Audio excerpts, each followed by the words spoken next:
Is Taika Waititi worthy of carrying the Thor franchise? We'll discuss that and more in today's review of Thor: Love and Thunder.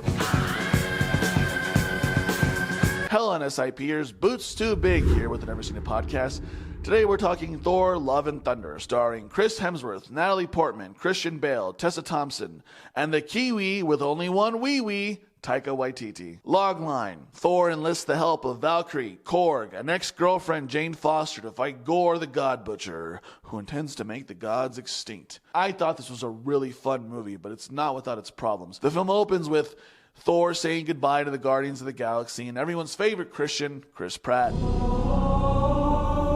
Then we meet up with Natalie Portman, who has cancer. Her character has cancer, not the Portman herself. After which she quickly visits New Asgard, somewhere in Greenland? I don't know. And sees Thor's broken hammer, Mjolnir, calling to her. Cut to Thor and company fighting some bad guys in some random village somewhere. And here we see Lady Thor for the first time in all her glory. But I want to talk about Christian Bale. Oh, good for you! Seeing Christian Bale chew up the scenery as Gorr was fun. I loved it. But for being called Gorr the God Butcher, there wasn't a lot of God butchering. What don't you understand? I mean, Gorr kind of takes a back seat to Thor's jokes and antics, and there's plenty of those to go around. And therefore the stakes don't feel that high, even though they are. Gorr's an existential threat to Thor and the rest of the god characters, including Zeus, apart from the high cholesterol, of course. And yet, in the end, he's relatively easy to defeat. I mean, I understand that not every Marvel bad guy can be Thanos, but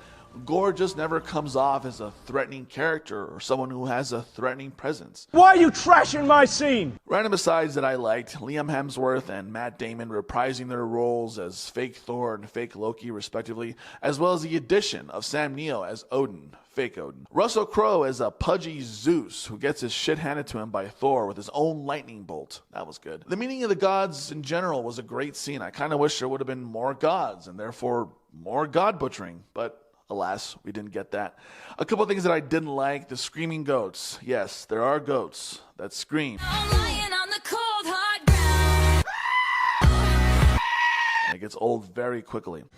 Also, at one point, Thor gives a group of kidnapped Asgardian kids a power-up to fight Gorr's ravaging monsters. A power-up that includes the world's strongest plot armor, since none of those kids fall in battle. Oh well.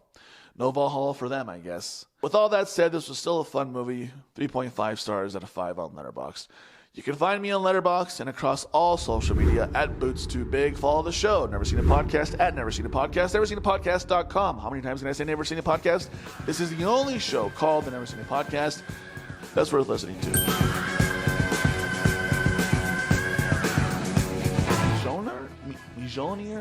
Mjolnir? How do you say it? I don't... Mjolnir?